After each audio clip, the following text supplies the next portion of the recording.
안녕하십니까. 책 읽는 책돌이입니다. 오늘 소개해드릴 책은 공복으로 리셋하라입니다. 저자는 나구모 요시노리, 출판사는 북폴리오입니다. 저자는 일을 일식으로 유명한 나구모 박사입니다.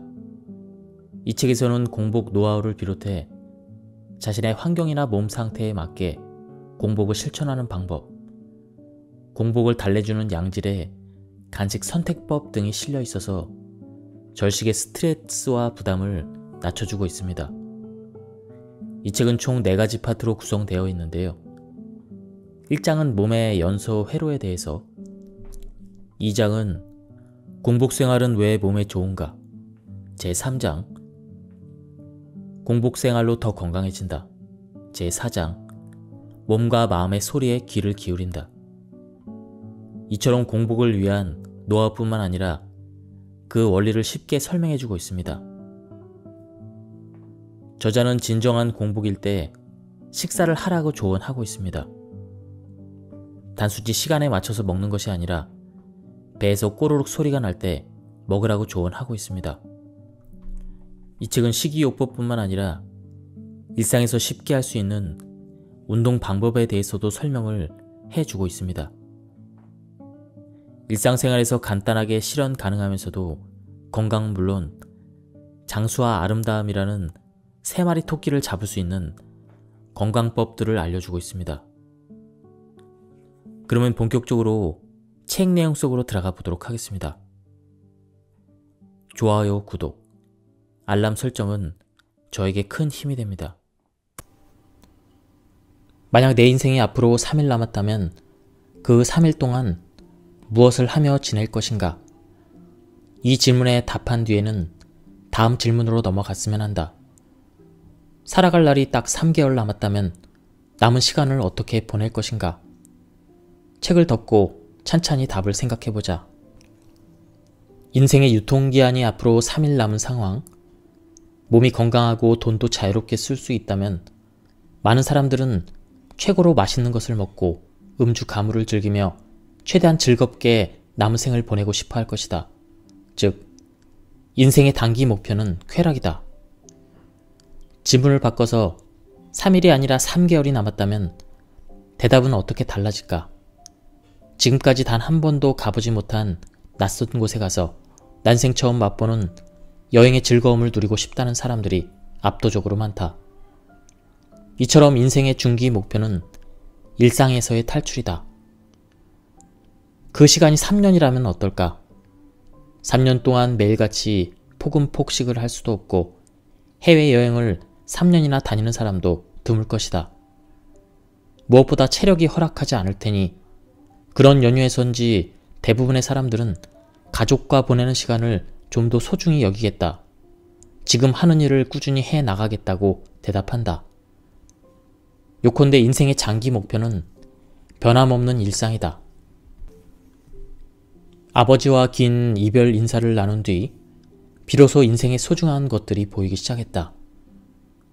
이전에는 내 가정을 살뜰하게 챙기지 않았을 뿐 아니라 모처럼 가족들과 함께 시간을 보낼 때도 짜증을 내기 일쑤였다. 눈앞에 쾌락을 쫓고 일탈을 꿈꾸었던 것이다. 하지만 인생의 진정한 행복은, 그리고 가장 중요한 목표는 소중한 가족들과 내 앞에 주어진 일이라는 사실을 아버지는 당신의 죽음을 통해서 나에게 가르쳐 주었다. 이런 깨달음을 얻고 그 뒤부터는 먹는 것도, 마시는 것도, 노는 것도, 그리고 자는 것도 나에게는 모두 인생의 목적 자체가 아닌 단순히 업무로 지친 몸을 리셋하기 위한 수단으로 다가왔다. 따라서 내일 최상의 컨디션으로 일하기 위해 어느 정도의 휴식이 필요한지를 가장 먼저 생각하게 되었다.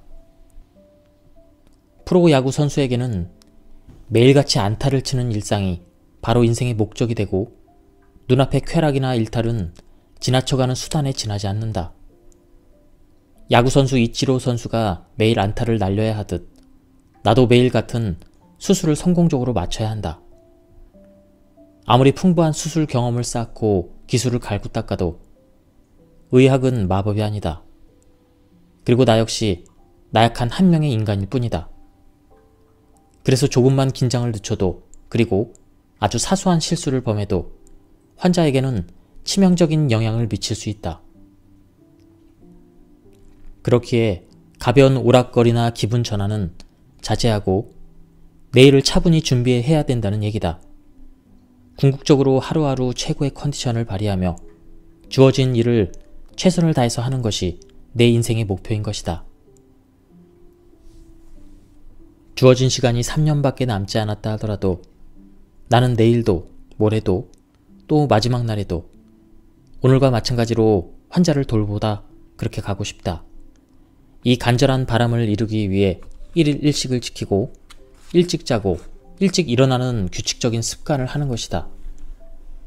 만약 나이보다 젊어 보이고 건강해 보인다면 그것은 어디까지나 1일 1식의 부산물에 지나지 않는다.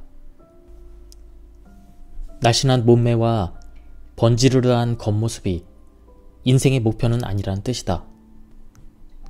만약 1일 1식을 단순히 젊음을 유지하는 비결이나 다이어트 법으로 생각한다면 꾸준히 실천하기 어려울지도 모른다.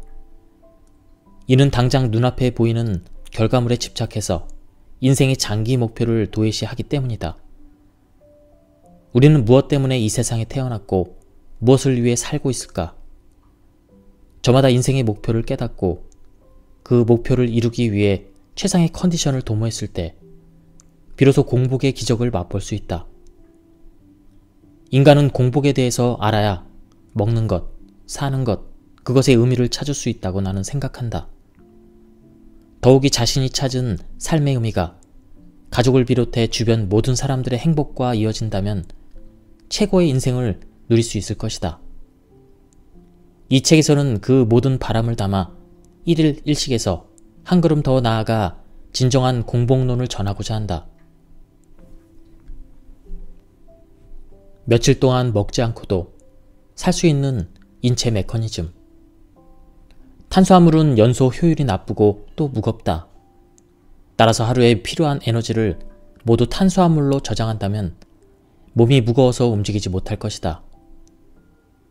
반면에 지방은 물에 뜰 정도로 비중이 작고 1g당 9칼로리나 되는 열량을 낼 만큼 연소 효율도 좋다. 그런 까닭에 우리 몸은 영양분을 지방으로 비축해두고 있는 것이다. 따라서 인간의 몸은 기름진 음식을 먹어도 뚱뚱해지고 밥을 먹어도 뚱뚱해지는 것이다. 20년 전 38살 때 나는 체중이 80kg이나 나갔다. 당연히 심장과 뼈에 부담이 가해져서 매일 부정맥과 요통에 시달려야 했다. 하지만 1일 1식을 통해 체중이 60kg으로 줄어들자 하루가 가뿐하고 상쾌해졌다. 심장과 뼈를 2배로 키울 수 없다면 몸을 가볍게 만드는 체중 감량밖에 달리 방법이 없었다.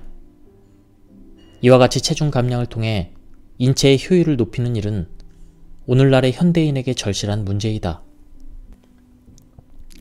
탄수화물을 에너지원으로 삼으면 에너지가 금세 고갈되어 배가 고프고 결과적으로 하루에 몇 번씩이나 탄수화물을 섭취해야 한다.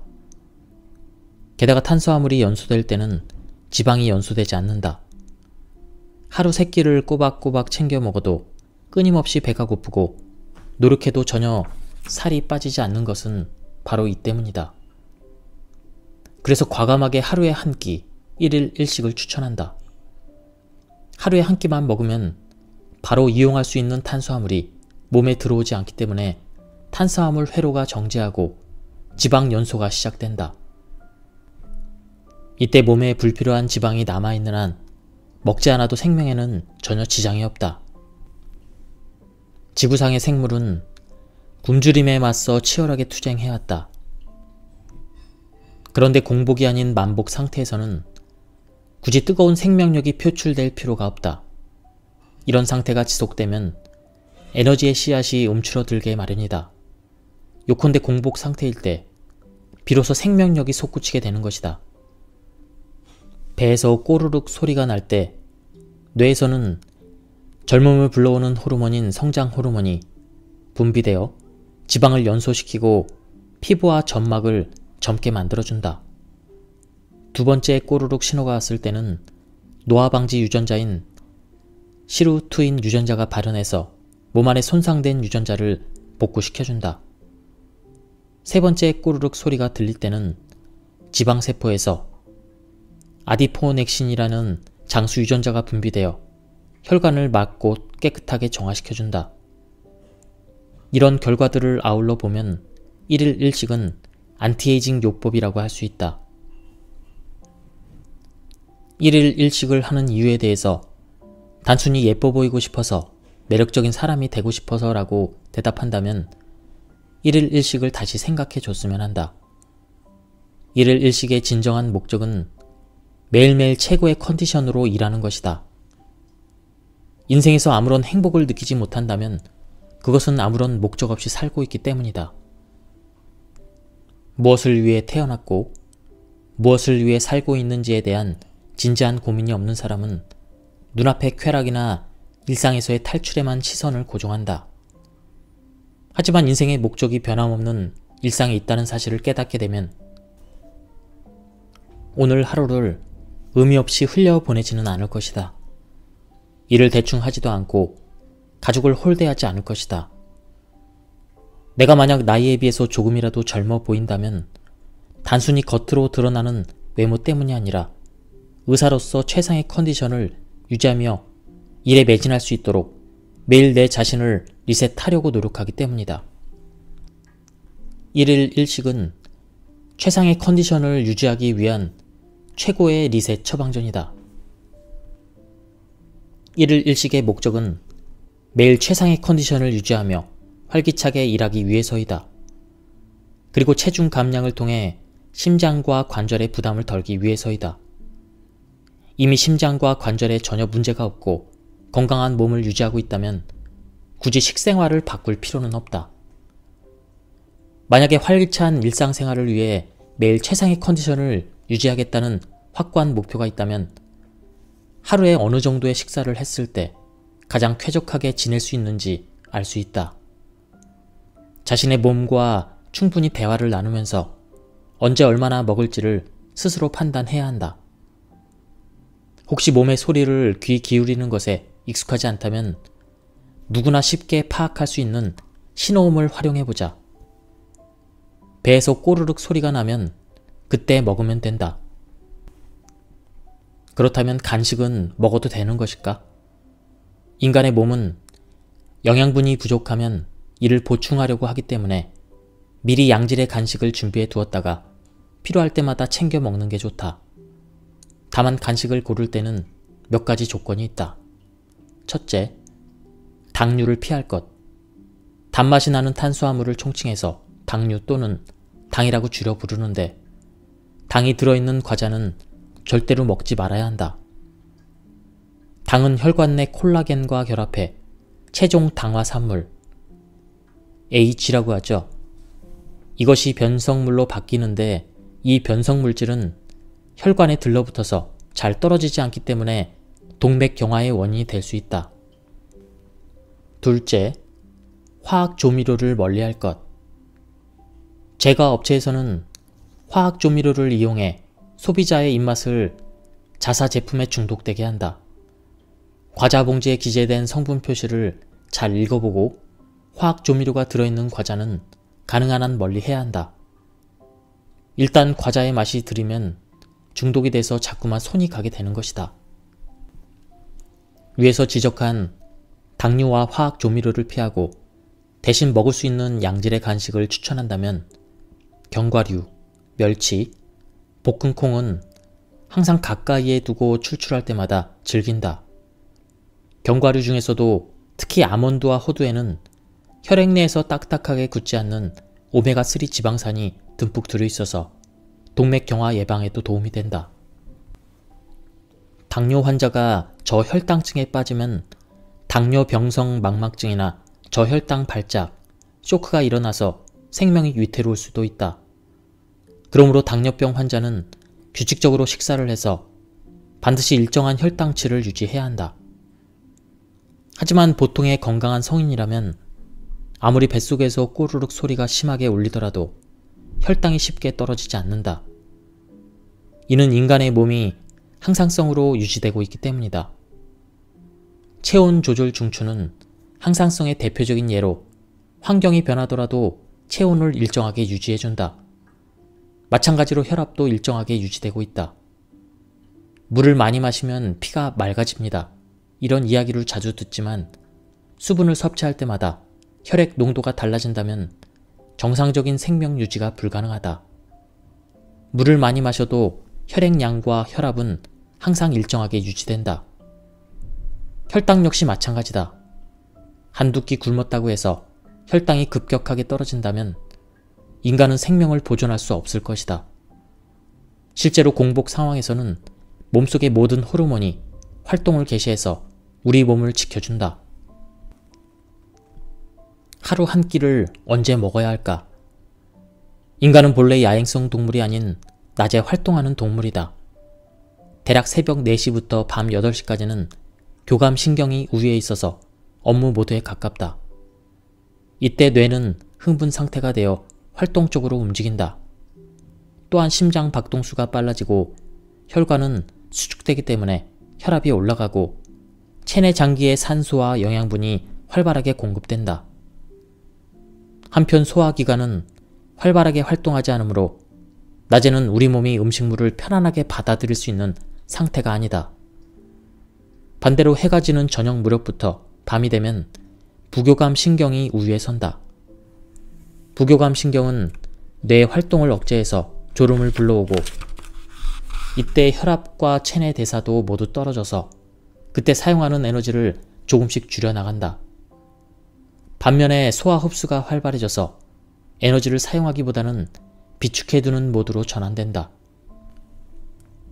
식후에 졸음이 몰려드는 이유는 소화 흡수를 위해 부교감 신경이 우위에 서기 때문이다. 이는 자연의 섭리이다. 점심때 당이 많은 음식을 섭취하면 순식간에 긴장이 풀리는 것도 부교감 신경은 전원을 켜고 교감 신경은 전원을 끄기 때문이다. 이쯤 되면 오후 회의 시간에 졸음과 싸워야 한다. 졸음을 쫓으려고 담배와 커피를 입에 달고 사는 사람이 있는데 담배가 몸에 백해무익하다는 점은 누구나 다 아는 사실이다. 따라서 나는 원칙적으로 낮에 식사를 하지 않고 간식을 먹더라도 졸음을 불러오지 않는 음식을 선택한다. 그리고 하루에 한 끼는 밤에 먹고 있다.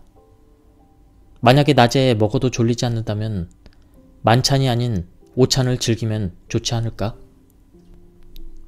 1일 1식은 하루하루 최상의 컨디션으로 활동하기 위해 몸을 가볍게 하는 것이다. 그러므로 정상 체중을 유지하며 건강하게 지내는 사람은 굳이 1일 1식을 할 필요가 없다. 특히 폐경전 여성은 체중이 조금 많이 나가더라도 대부분은 피하 지방이라서 크게 염려하지 않아도 된다.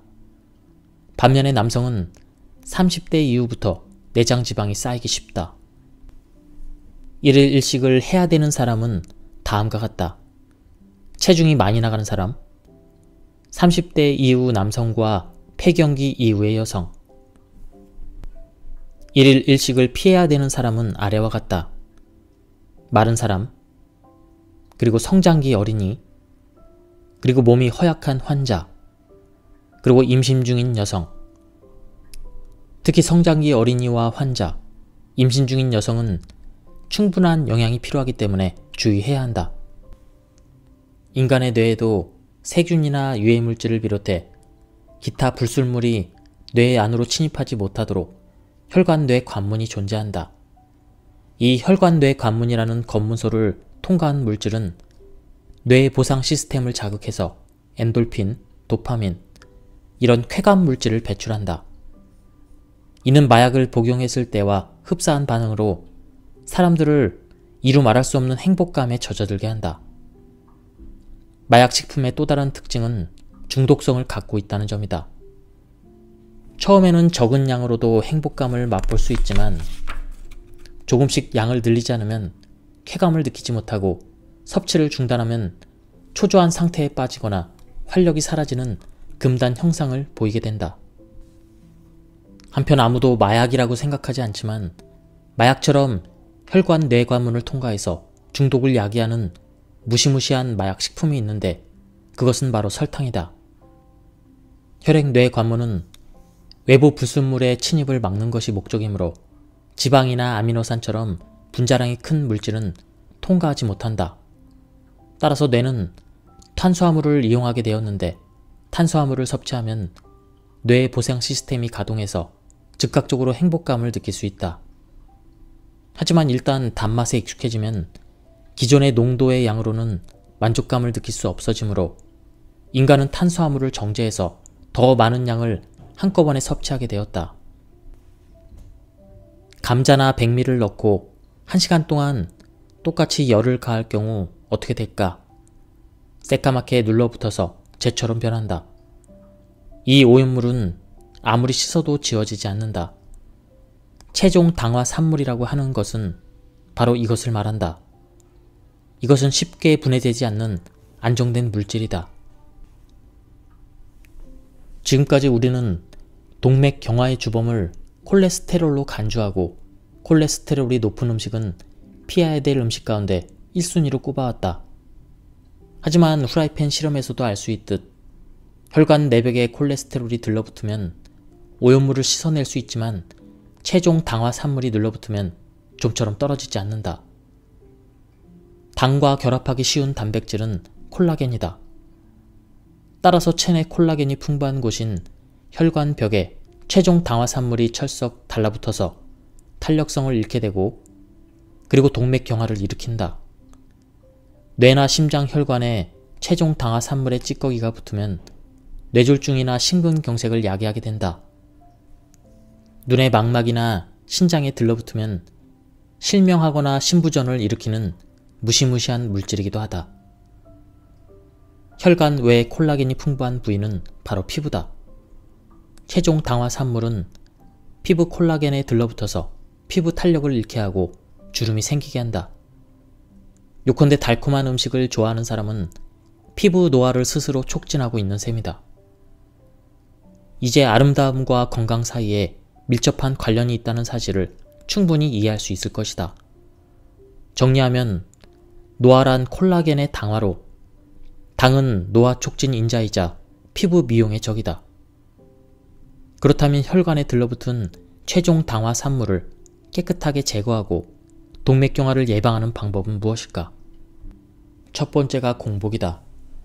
공복 상태가 되면 지방세포에서 아디포넥틴이라는 장수 유전자가 분비되어 혈관을 맑고 깨끗하게 되돌려준다. 둘째는 수면이다. 밤 10시부터 새벽 2시까지 충분한 숙면을 취하면 뇌에서 젊음을 불러오는 호르몬인 성장 호르몬이 분비되어 혈관을 싱싱하게 만들어준다. 셋째는 채소와 과일 껍질이다. 껍질은 외부로부터 자신을 보호하는 보호막이다. 껍질이 없다면 자외선에 고스란히 노출되거나 산화되거나 또는 균이나 곰팡이가 침입하기가 쉽다. 즉, 껍질에는 상처 치유 작용과 항산화 작용, 항균 작용이 있다. 그런 연유에서 나는 채소와 과일을 반드시 껍질째 먹자고 주장한다. 사과는 물론이고 배, 감, 귤도 껍질까지 먹는다. 감자나 무, 당근도 껍질까지 먹는다. 만약 무 껍질을 벗겼다면 우엉조림에 곁들여보자. 나는 천연 다시바나 생선에 들어있는 글루탐산은 굉장히 훌륭한 양념이라고 생각한다. 문제는 글루탐산을 정제해서 순도를 높이면 마약 음식으로 돌변해서 중독 증상을 야기한다는 사실이 있다. 예로부터 남미에서는 코카잎을 차로 즐겨 마시고 있지만 코카잎을 정제하면 코카인이라는 마약이 되고 만다. 커피도 소량으로 즐길 때는 해가 없지만 순도가 높은 고카페인으로 장기간 다량 섭취하면 문제가 된다. 아무리 담배를 좋아하는 사람이라도 담배를 입으로 씹어 먹는 사람은 없을 것이다. 이는 자살 행위나 마찬가지다. 간혹 인플루엔자, 즉 독감으로 인한 사망 뉴스가 보도될 때가 있다. 이는 면역 시스템이 과민 반응을 일으켜 신체 조직을 파괴하는 사이토카인 스톰에서 비롯된 경우가 많은데 이때 목숨을 잃는 것은 주로 어린이나 청소년들이다. 사이토카인은 만복 상태일 때 지방세포에서 분비되는 면역 물질이다. 야생동물의 세계에서는 언제 어디서든 균이나 바이러스가 드실거리기 때문에 사이토카인의 본래 임무인 면역 활동이 제 기능을 다할 수 있다. 하지만 무균 상태에 가까운 현대인의 생활에서는 사이토카인이 혈액 속을 떠돌아다니다가 오히려 혈관 내벽에 상처를 내고 동맥경화를 초래하게 된다. 사이토카인은 백혈구에서도 분비되는데 무균 상태에 가까운 환경에서 자란 아이들은 과잉 면역 반응으로 대량의 사이토카인을 분비한다.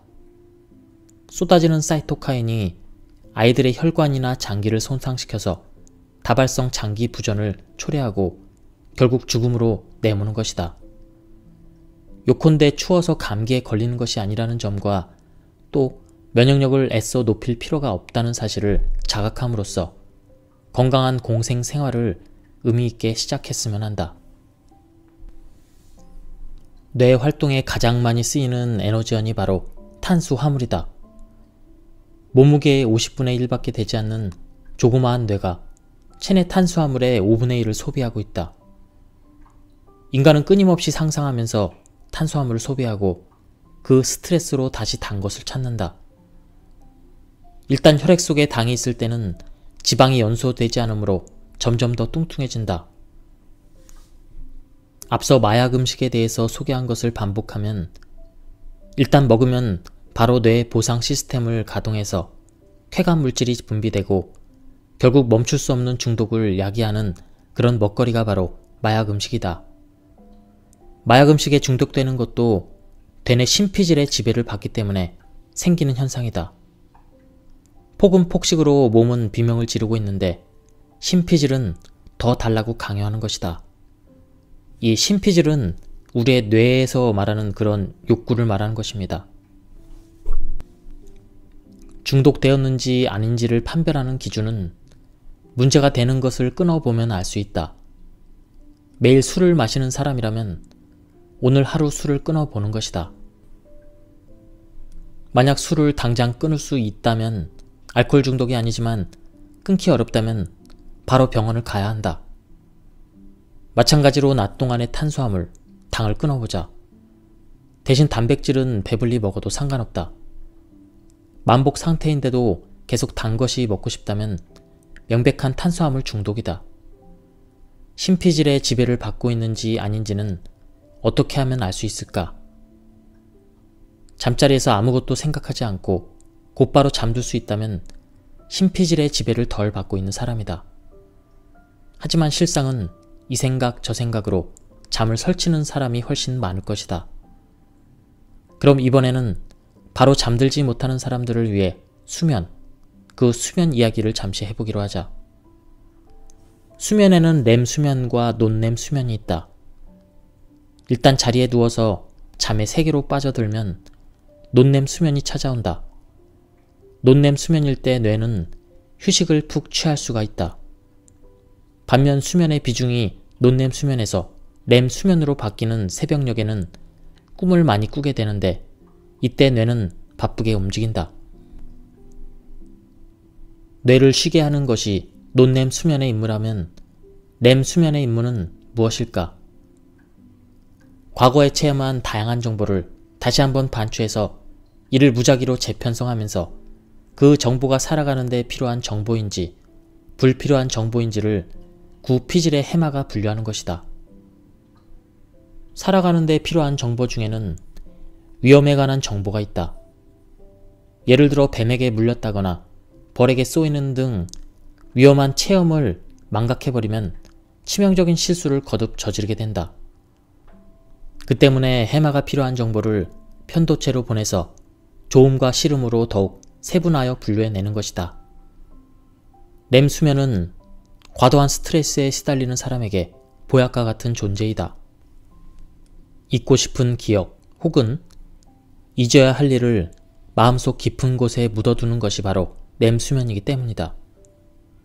나쁜 놈일수록 잘 잔다라는 말이 있는데 이는 나쁜 사람일수록 뻔뻔한 철면피일 테니 아무 생각 없이 골아 떨어질 수 있다는 뜻이 아니다.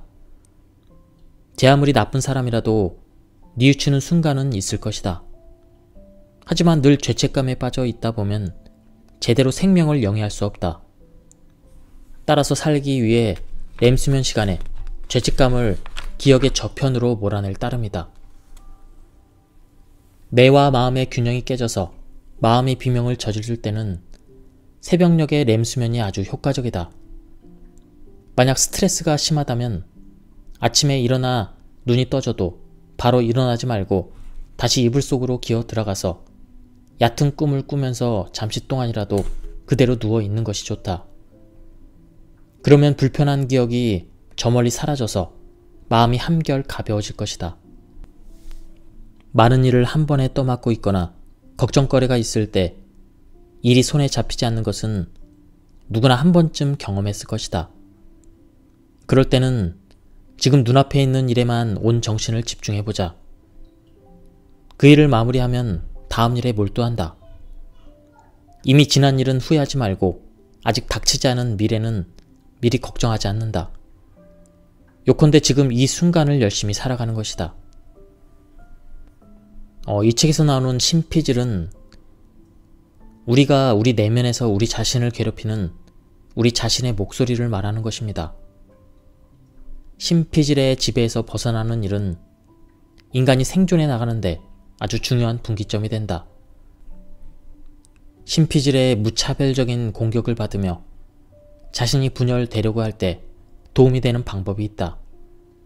바로 앞에서 소개한 쓸데없는 잡생각의 고리를 끊고 한 가지에만 집중하는 일의 전심과 자신을 소중히 여기는 자기애의 마음가짐이다. 어떤 순간이라도 자기애를 상실해서는 안 된다. 어떤 적이 나타나도 나만큼은 내 편이 되어야 한다. 아무쪼록 자기 자신을 꾸짖고 힐난하는 일은 이제 멈춰야 한다. 인간의 스트레스 반응은 옛날과 비교되지 않을 만큼 심해지고 격해졌다.